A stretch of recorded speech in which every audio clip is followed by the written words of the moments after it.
ያሉት እነ ዶክተር አንዱዓለም የዳላስ ሚካኤሉ ደግሞ አሰሉት።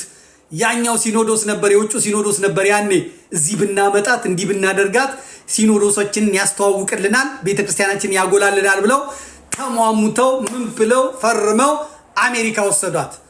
እንደፈለጉት ማሽከርከር አልሆነላቸውም፣ ተጣሉ። ሲጣሉ ያው እሷም ዞራለች። እዛም ደግሞ ምርጥ ዲያቆን የነበረ በኋላ ካህን ገብርኤል የተባለ ታውቁታላችሁ ሁላችሁ፣ በሰርግ በተክሊል አገባች። የዚያ ሚስት ሆነች። እሱም አላዋጣትም፣ ጥላው ሄደች። የሁለት ሰዎችን ክህነት አፍርሳ በድብቅ ደግሞ እነዛን አልኮስኩሳ አርመጥምጣ አፈር ከደች አብልታ ልጅቷ በስተ መጨረሻ ነበጋሻውን ተከትላ እነ እዩ ጩፋ ጋር እነ እስራኤል ዳንሳ ጋር ሄዳ ዛሬ መንፈስ እየተሞላች በእንትን ላይ እየወደቀች ወደ እዛ ስቴጁ ላይ እየወደቀች ትኖራለች። እንቅፋት የሆኑት ግን የኛም አስተዋጽኦ አለበት። ማመን አለብን። ስለ እውነት ማመን አለብን። በጣም ብዙ ሰዎች በቤተ ክርስቲያን አገልጋዮች ተማረው ቅድስት እናት ቤተ ክርስቲያናቸውን ለቀው ሄደዋል። ዛሬም ስናወራ ብዙ ከሰዎች ጋር ስናገር ብዙ መልእክቶች ይመጡልኛል፣ ብዙ ቪዲዮ፣ ብዙ ፎቶ ይመጣልኛል። ሁሉን አውርቶ አይቻልም። የንስሐ ልጆቻቸው ንስሐ ተቀብለው ንስሐ ማለት ይሄን በድያለሁ፣ ይሄን አጥፍቻለሁ፣ ይሄን ሰርቻለሁ፣ ቀኖና ይስጡኝ እግዚአብሔር እንዲምረኝ ብለው ያ ንስሐ የሚቀበለው ሰው ደግሞ እንደ እግዚአብሔር ሆኖ የእግዚአብሔር ወኪል ሆኖ የእግዚአብሔር ምትክ ሆኖ የኃጢአተኛውን ንስሐ ተቀብሎ በደሉን ተቀብሎ ከባት ያበሳ ሆኖ በቃ አይዞ እግዚአብሔር ይቅር የማይለው ኃጢአት የለም፣ ይሄንን ስገድ፣ ይሄንን መጽውት፣ አልቅስ፣ ጸልይ፣ ጹም ብሎ ቀኑና ይሰጣል። ብዙዎች ይሄንን የምስኪኖችን ንስሐ ተቀብለው ሄደው ለመንግስት ነግረው ያሳሰሩ አሉ፣ ትዳር ያፋቱ አሉ፣ ኑሮ ቤተሰብ የበጠበጡ አሉ። እነዚህ ምንድናቸው ያልን እንደሆነ ሳይመረጡ ያለ ምርጫ ያለ ጥሪ ጎርፍ ይዞ አምጥቶ ያስቀመጣቸው ናቸው። ከመርካቶ ቀሚሱን ከመርካቶ ቆቡን ገዝተው ክብረ ክህነትን ለማስከበር ሳይሆን ለማዋረድ የመጡ ናቸው። ቤተክርስቲያኒቷ የቤተክርስቲያኒቷ ስህተት አይደለም፣ የቤተክርስቲያኒቷ ችግር አይደለም፣ የግለሰቦች ችግር ነው። የግለሰቦች ችግር አሁን በምንም ተነስቶ ዘመድኩን ባጠፋው ጥፋት የኢትዮጵያ ቤተክርስቲያን የምትወቀስበት ምክንያት የለም። የኢትዮጵያ ኦርቶዶክስ ተዋሕዶ ቤተክርስቲያን እኔን ሌባ ሁን ብላ አላስተማረችኝም። ቀጣፊ ሁን ብላ አላስተማረችኝም። ሰካራም ዘማዊ ሁን ብላ አላስተማረችኝም። እኔን ጠንቋይ ሁን ብላ አላስተማረችኝም። መተተኛ ሁን ብላ አላስተማረችኝም። ደቦችን አስለቅስ ብላ አላስተማረችኝም። ሙዳየ ምጽዋት ስበር ብላ አላስተማረችኝም። ጋለሞታ ሁን ብላ አላስተማረችኝም። በአፍም በመጽሐፍም የለም። የኢትዮጵያ ቤተክርስቲያን ንጽሕት ናት፣ ቅድስት ናት፣ አልቦ ነውር ምንም ነውር የሌለባት ቤተክርስቲያን ናት። ቤተክርስቲያኒቷ ማለት ነው። ዘመን ያመጣቸው የቤተክርስቲያኒቷ ወኪሎች፣ አስተማሪዎች የተባሉ ሳይገባን አውደ ምሕረቱ ላይ የወጣን ሰዎች ግን ቆሻሾች ልንሆን እንችላለን። ባለጌዎች፣ ስዶች ልንሆን እንችላለን። አዎ ብዙ ሰው አልቅሷል። የስንት ህፃናት የስንት ወጣቶች ክብረ ንጽህና ተገፏል። ከዚያ አልፎ ወንድ የሚደፍሩ ህፃናት የሚደፍሩ ነውረኞች ተፈጥረዋል። ቃሊቲ ሂዱ፣ ቂሊንጦ ሂዱ፣ በየእስር ቤቱ ሂዱ። የመኖክሴ ማት፣ የቄስ ማት፣ የዲያቆን ማት የምናም ታያላችሁ። እዛ በነውር የገቡ ማለት ነው። በነውር የገቡ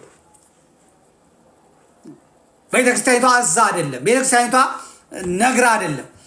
አንዳንዴ ጥጋብ ሰይጣንም ብቻ አይደለም። አንዳንዱ እኛ የምንሰራውን ኃጢአት ሰይጣን ራሱ ይደመምበታል። በእድሜ ይበልጠናል፣ በተንኮል ይበልጠናል፣ በኃጢአት ይበልጠናል። ነገር ግን ይሄንኛውን ኃጢአት ይሄንኛውን ውሸት እንዴት እኔ ሳላውቀው ሁላ ብሎ የሚገረምብን ይመስለኛል። ራሱ ሰይጣን ምን አይነት ሰው ነው እኔ ይሄንን አላውቅም እስኪል ድረስ ማለት ነው። ያው በገዳም እንደተባለው ሰምታችኋል። ገዳም ላይ ለጸሎት ቆመው በአብይ ጾም እየጸለዩ የሰርክ ጸሎት ላይ አንደኛው መነኩሴ እንቁላል ያምረዋል። እንቁላል ያምረውና ናላውን ያዞረዋል። ካልበላው በቃ መሞቴ ነው ይልና እንቁላል ያመጣና ጠብሶ እንዳይበላው ሊሸት ነው። ጠብሶ እንዳይበላው ሊሸት ነው። ቀቅሎ እንዳይበላው ጊዜ ሊፈጅ ነው። እንዴት ያርገው? ግራ ገባው። እስቲ ቆይ ከነ ቅርፊቱ ላርጋና ጭልፋ ነገር አምጥቶ እዛ ሻማውን አብርቶ ጭልፋው ላይ እንትኑን አድርጎ ይሄ ከነ ቅርፊቱ እንቁላሉን ማቃጠል ጀመረ ማለት ማብሰል። አበምኔቱ የገዳሙ አበምኔት መነኩሴው እየሰራ ያለውን በደል እየሰራ ያለውን ችግር ተመልክተዋል፣ ኃጢአቱን አይተዋል። ስለዚህ ከመሳቱ በፊት እግዚአብሔር መንፈስ ቅዱስ ስለሚገልጽ ከመሳቱ በፊት ሄጄ ከዚህ ነገር ላድነው አሉና ይሄዳሉ ማለት ነው።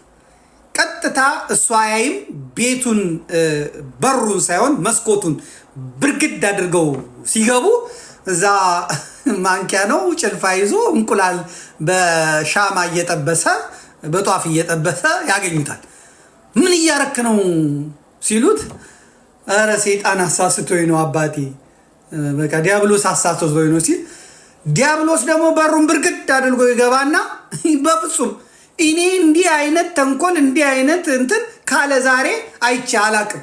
እኔ ራሱ ከዚህ ከመነኩሴው እያየው ነው። የአንዳንዶቻችንን በደል የአንዳንዶቻችንን ኃጢአት ራሱ ሰይጣን ይቀናበታል። እኔ እንዲህ የምሆነው መቼ ነው እንዲህ አይነት ሲስተማቲክ የሆነ እንዲሁና የረቀቀ ወንጀል ኃጢአት የምሰራው መቼ ነው ብሎ ራሱ ሰይጣን ይቀናብናል። ዲያብሎስ ይቀናብናል። በዚህ አይነት አሁን ሰዎች ሲከሱ ያለው ይገባኛል። የእናንተ ቄሶች፣ የእናንተ ሰባኪያን፣ የእናንተ መምህራን በእኔ ምክንያት ቤተክርስቲያኒቷ የምትሰደበው ስንቴ ነው ታዩ የለ እንዴ? እሱም ብሎ ዲያቆን፣ እኔ ዲያቆን አይደለሁ፣ እሱም ብሎ መምህር፣ እሱም ብሎ ምንትስዬ ምናምን እኔ እያለሁላቸው ወደ ማን ነው የሚሄዱት? ወደ ቤተክርስቲያኒቷ ነው የሚሄዱት። ወደ ቤተክርስቲያኒቷ ነው። ቤተክርስቲያን በእኔና በስጋችን ምክንያት በጥጋባችን ምክንያት መቋቋም አቅቶን ለወደቅንበት ለወረድንበት ነገር ተጠያቂ አይደለችም። ደግሞ ያለ ላብ የሚመጣ ገንዘብ፣ ደግሞ ያለ ድካም የሚመጣ ገንዘብ፣ ደግሞ ያለ ምንም ነገር የሚመጣ ህይወት ሀብት የሚያደርገው ባለጌ ነው የሚያደርገው። ከመስመር ነው የሚያስወጣው። የአብዛኞቹ ዘማሪያን እንደኔ ከካሞች ናቸው። እንደኔ የድሃ ልጆች ናቸው። ቁርበት ላይ መደብ ላይ ተኝተው ያደጉ ናቸው። ቁርስ በልተው ምሳ የማይደግሙ ናቸው አብዛኛዎቻችን ማለት ነው። ከዚያ የህይወት መንገድ አምጥቶ አውደ ምሕረቱ ላይ አወጣን። አውደ ምሕረቱ ላይ ስንወጣ እኛ ከፍ ብለን ሌሎች ዝቅ ብለው ታዩን። እታች የሚያዩን ሰዎች ደግሞ እኛ ከእግዚአብሔር ጋር የምናገናኛቸው መሰላል፣ ወደ እግዚአብሔር የምናቀርባቸው መሰላል መስሎ ያዩናል፣ ይመለከቱናል። እኛ ድህነት፣ እኛ ረሃብ፣ እኛ ጉስቁልና ነው ያወጣን። ህይወት አይደለም፣ መዳን አይደለም ያወጣን። እታች የሚሰማን ህዝብ መንግስተ ሰማያትን የሚሻ ገነትን የሚሻ ጽድቅን የሚሻ ለዚያ ደግሞ እነዚህ ከላይ የቆሙት ሰዎች እውነተኛ አድራሾቼ ናቸው ብሎ የሚመካብን የሚኮራብን ናቸው። እኛ ግን እንደዛ አይደለንም። አብዛኛዎቻችን አሉ ብዙዎች ህይወታቸውን ከእግዚአብሔር ጋር አድርገው መሰላል ሆነው እንደውም እንደ ሻማ እንደ ጧፍ እነሱ ቀልጠው አረው ሌላውን ወደ እግዚአብሔር መንግስት የሚያስገቡ አሉ። አያችሁ፣ አንድ በሽተኛ አንድ ህመም ያለበት ሰው ሐኪም ጋር ሲቀርብ ቀባብቶ አይደለም መሄድ ያለበት። እውነተኛ ፈውስ ከፈለገ እዚህ ጋር ይፈልጠኛል፣ እዚህ ጋር ይቆርጠኛል። መቼ ጀመረ? በዚህ ቀን ነው የጀመረኝ። እንዴት ነው የጀመረ? እንዲህ አርጌ ነው የጀመረኝ። የት ሄደ ነበር? እዚህ ቦታ እዛ ቦታ ሄደ። ምን ጠጥተ ነበር? ይሄንን ከዛ መነሻነት ላቦራቶሪ ምንድነው አልትራሳውንድ የሚባለው ነገር አጋዥ ሆኖ የናንተ 50% መናገር የሐኪሙ 50% ዕውቀት ሁለቱ ይደመርና ለናንተ ለኔ ለበሽታችን ፈውስ የሚሆን ትክክለኛ መድኃኒት ይታዘዝልናል ማለት ነው። ትክክለኛ መድኃኒት ሐኪሙን እኔ አሁን ሳልታመም ሄጄ እዚህ ይቆርጠኛል ወይኔ ልፈነዳ ነው ምናምን ብለው ውሸቴን ብለው ኦኬ እንዴት ነው የሚያደርግ መቼ ነው የጀመረህ ነው የሚለኝ በዚህ ሰዓት ምናምን ስለው ኦኬ እንዲህ ያደርጋል ያመጣዋል። የአሜባ ነው የጃርዲያ ነው የምንትስዬ ነው የኩላሊት ነው የምናምን ነው የሚለውን ያያል። ሽንት እንደዚህ ይሆናል ምናምን አዎ እንደዚህ ይሆናል ኦኬ ይሄ ሊሆን ይችላል ይላል። ከዛ ሲመረምር ቢያጣ እንኳን ይሄ ነገር ገና ያላደገ ነው ብሎ ይሰጣል። ሐኪም ጠንቋይ አይደለም አያውቅም።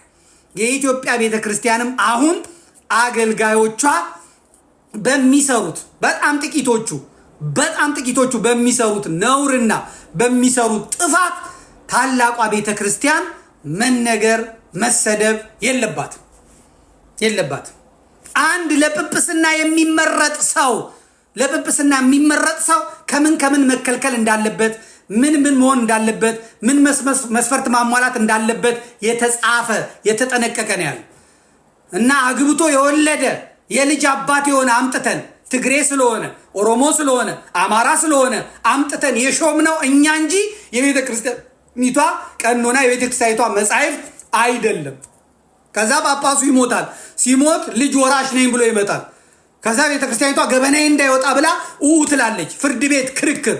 ልጅ ደግሞ ሀብት አለው አባቴ ጳጳስ ነው የሀገረ ስብከት በባንኩ የኔ ያላለ ይገባኛል፣ መኪና አለው ይገባኛል፣ ወላጅ አባቴ ነው ይላል ጳጳሱ።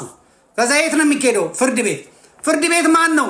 አቃቤ ሕጉ እስላም ነው፣ ዳኛው ፕሮቴስታንት ነው። ከዛ እዚህ መተህ ሙግት ስትገባ ቤተክርስቲያንን ማዋረድ ስለሆነ የሚፈልገው የህግ አካሉ ዳይ ነው የሚለው።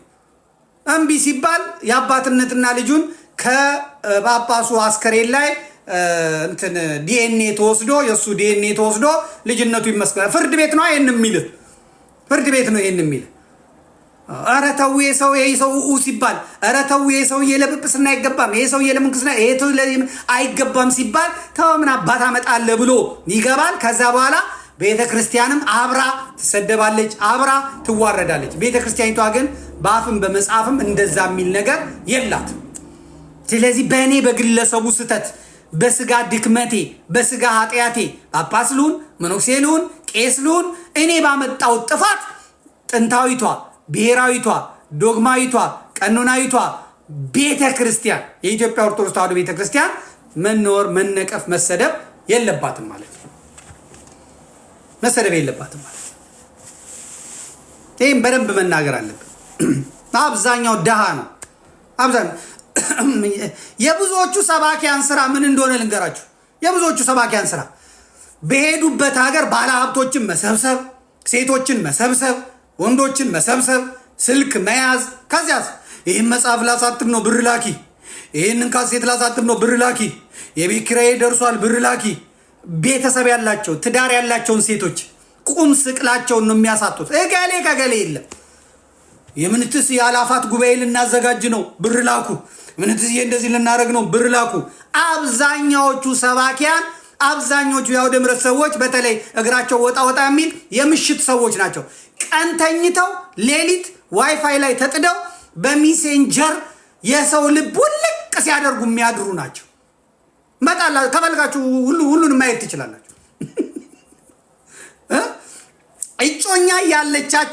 እጮኛ ያለቻቸው በሄዱበት ሀገር በሄዱበት ከተማ በሄዱበት ቦታ የሰንበት ትምህርት ቤቶችን ሊሆን ይችላል፣ የተቀበሏቸው ምዕመናን ሊሆን ይችላል፣ እዛ ውስጥ ያሉትን ልጆች ሊሆን ይችላል።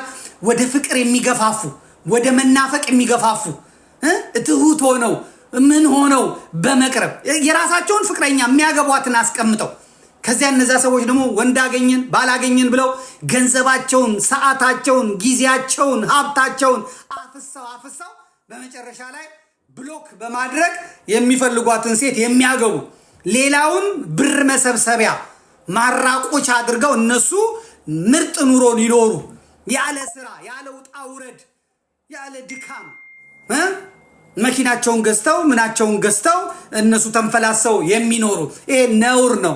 እበድ። እኔ ነፃ ነኝ።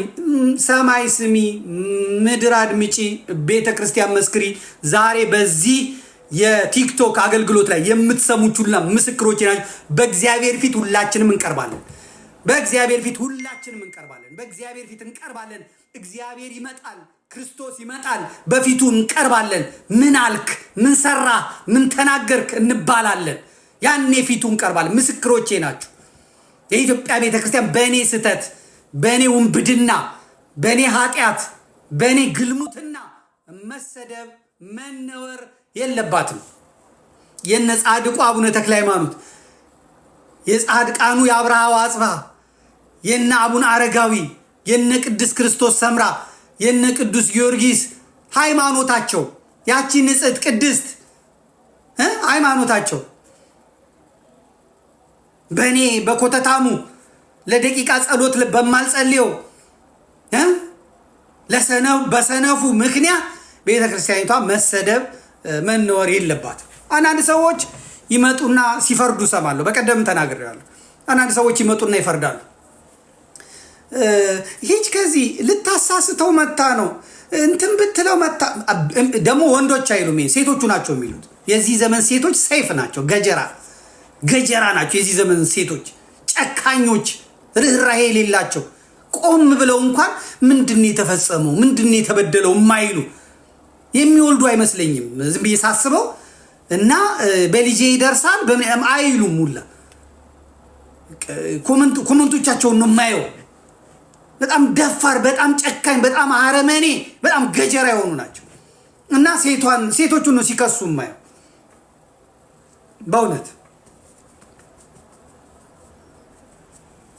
ሴቶቹን ነው የሚከሱት።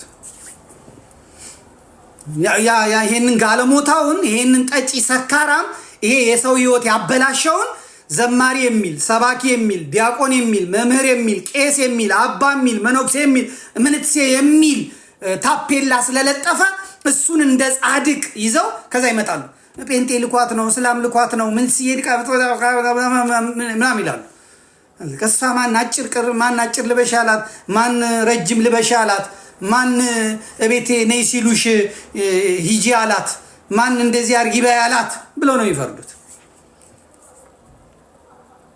እኔ በሴቶቹ አልፈርድም፣ እግዚአብሔር በሚያውቀው አልፈርድም። እኔ አውደ ምሕረት ላይ ነኝ፣ እዘምራለሁ። በቃ በዝማሬ ይመሰጣል ብዙ ሰው። እኔ ሰባኪ ነኝ፣ እሰብካለሁ፣ እዛ በስብከቴ ይመሰጣል። እኔ ድምፃዊ ነኝ፣ ከዛ ቀድሳለሁ፣ ከዛ በቅዳሴ ብዙ ሰው ይረካል፣ ዲያቆን ነኝ። እኔ በቤተ ክርስቲያን በቃ እንትን ነኝ። ስለዚህ እዛ ቤተ ክርስቲያን ለአገልግሎት የሚመጡት ሴቶች ያላገቡ ሴቶች ይሄ ባሌ ቢሆን ብለው ቢመኙ ኃጢአት አለው? ኃጢአት እኮ የለውም። በቃ ኢንጂነር እንደምትመኘው፣ ዶክተር እንደምትመኘው፣ ፓይለት እንደምትመኘው፣ ጀነራል እንደምትመኘው፣ ጀግና እንደምትመኘው አንዲት ሴት አውደ ምሕረቱ ላይ አምላኳን ሲያገለግል ያየችውን ዲያቆን መምህር ባሌ በሆነ ብላ ብትመኝ ኃጢአት ነው? አይደለም። በቪሲዲ ታየዋለች፣ በሲዲ ትሰማዋለች፣ በካሴት አዳምጣ፣ በአውደ ምሕረት ታየዋለች። እና ይሄ ምን አለ ባሌ በሆነ ከዚህ ዘር ቢኖረኝ ከዚህ ልጅ ቢኖረኝ ብትል እና ደግሞ ትመኛለች። ሳገባው እኮ የካህን ሚስት ሆናለሁ፣ እኔን ሲያገባ ካህን ይሆናል፣ ከድቁና ወደ ክህነት ይዘዋወራል። ጠዋት ቀስቅሶን ለኪዳን ከዛ ለቅዳሴ ልጆቼ እንደገና ተምረው አይጠጡ፣ አይሰክሩ፣ አያጨሱ፣ አይቅሙ በትምህርታቸው ሆነው የመምሬ ልጅ ከሌ ልጅ ተብለው መመኘት ለአንዲት ሴት ይሄ ነውር ነው እንዴ?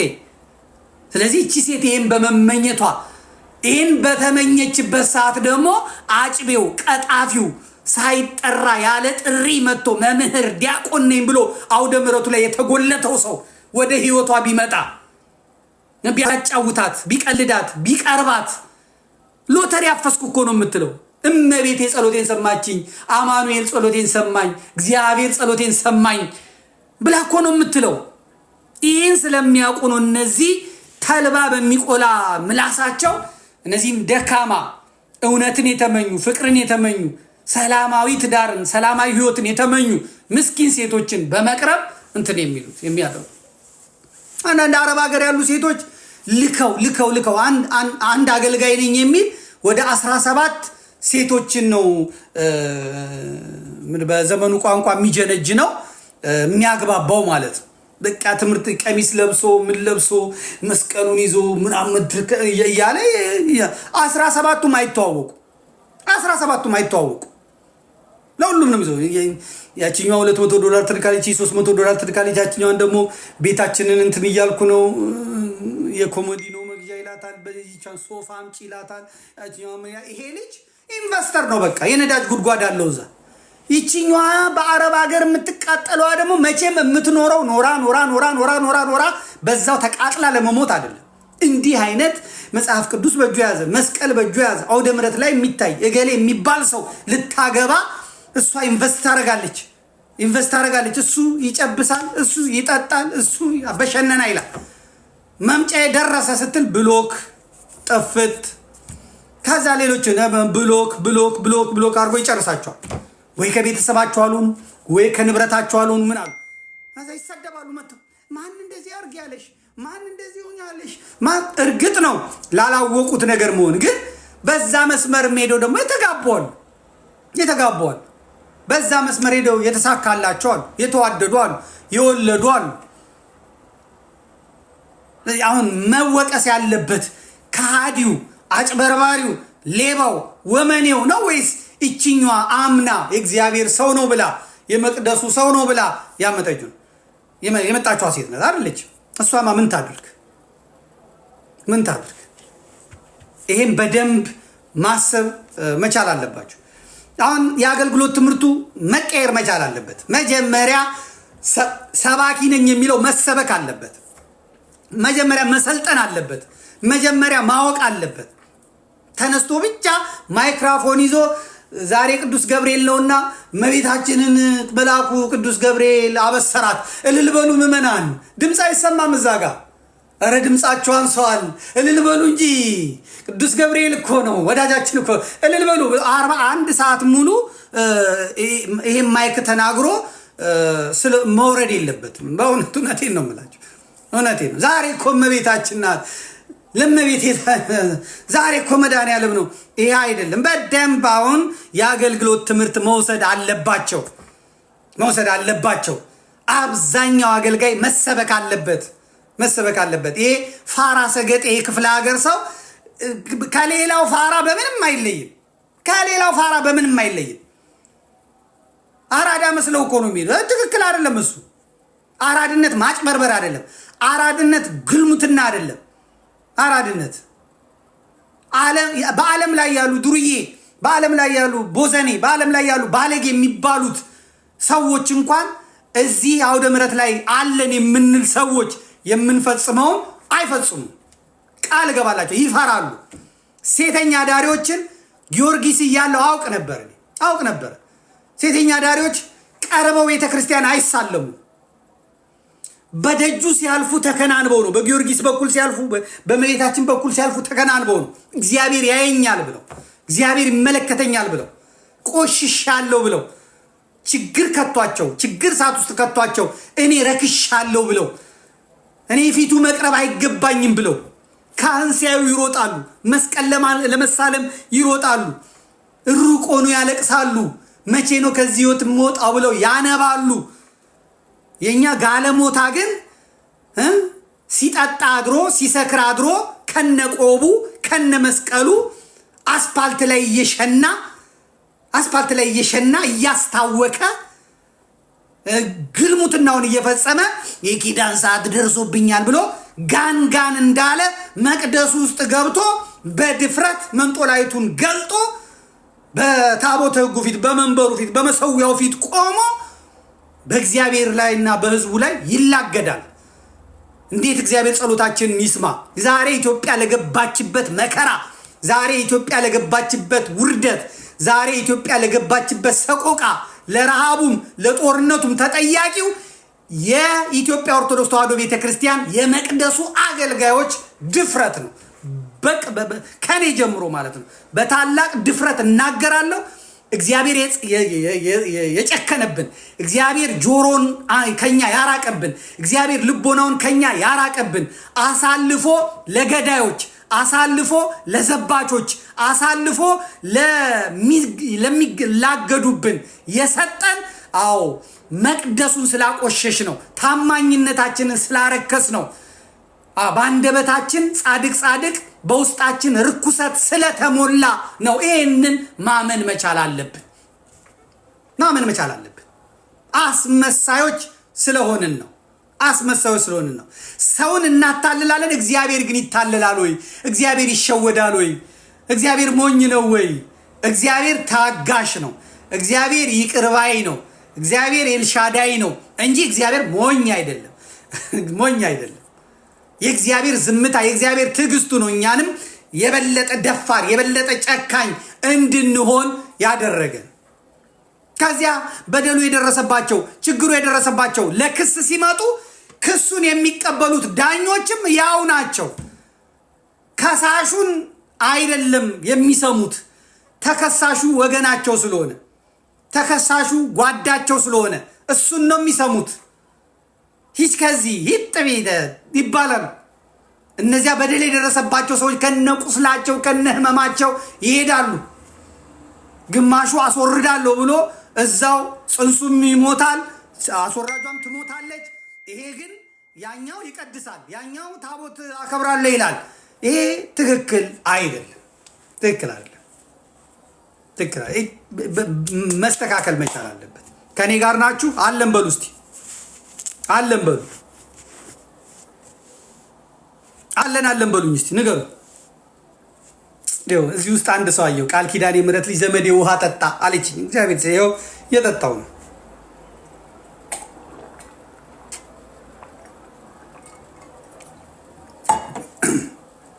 አለን በሉኝ እስቲ አለን በሉ። ይመራል። ምን አባቴ ላድርግ እኔ ወደዚህ የማልመጣው ለዚህ ነው። እዚህ እናንተ የለመዳችሁት እናንተ የተወደዳችሁ የእግዚአብሔር ቤተሰቦች፣ እግዚአብሔር የሚወዳችሁ ክርስቲያኖች ፍሬንድ እንዴት ናቸው? ደህና ናቸው ምናምን የለመዳችሁት እንዴት ልለማመደው እስቲ? እና አኬብ ያለማምዱኝ እና አትናቴዎስ ቢያለማምዱኝ ጥሩ ነበር። እንደዚህ ተቅለስልሶ መኖር እንዲህ አባቴ ላክ። አንድ ሰው ይጠፋል እኔን እንደዚህ ትንሽ እባክህ ለዘብ በል የሚለኝ ሎል ፍሬንድ እያልኩ እንዴት መኖር? እኔ አራዳ ነኝ ስል ፒያሳን ያደግኩት ስል የሐረርልኝ ነኝ ስል ምን አባቴ እንደሚሻለኝ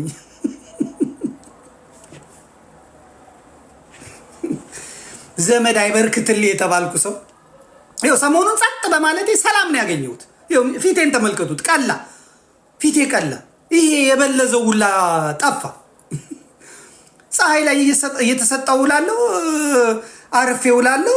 አረ ዘመዴ በዚህ በኩል እንደዚህ ሆነ፣ ከሌ እንደዚህ ያደረገ ቪዲዮ ምናምን ላከ። ጉዳይ ነው ተንጫጫ ደግሞ። አረ ዘመዴ አስረስ እንደዚህ ያደረገን ማርሼት አያገባኝም እኔ። አረ ዘመዴ በዚህ በኩል እንደዚህ መጥቷል፣ ቶሎ አደባባይ ወጥተህ ንገር። አያገባኝም እኔ። አለቀ። እንዲህ ያገኘሁትን ሰላም ያገኘሁትን ረፍ መቼም እስከ ሰኔ 30 በዛው ምቀጥል ይመስለኛል። ሁላችሁም አያችሁት አይደለ? ደግሞ ጸጥ ረጫል አይደል? የኔ መኖር ጥሩ ነበረ። እውነት ነው። ለቲክቶከሮች አጀንዳ ሰጥ ነበር። እነሱ ገብተው እኔን እየሰደቡ እንጀራ ይጋግሩ ነበር። ለዩቱበሮች ዜና ሰጥ ነበር። ከኔ ወስደው እኔን ስሜን ሳይጠቅሱ ዜና ይሰሩ ነበር።